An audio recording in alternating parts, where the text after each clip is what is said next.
అమరుల త్యాగాలు మరవబోము, ఎత్తిన గులాబీ జెండా దించబోము.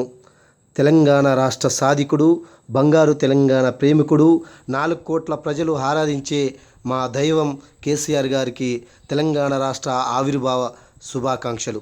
జై తెలంగాణ, జై జై తెలంగాణ.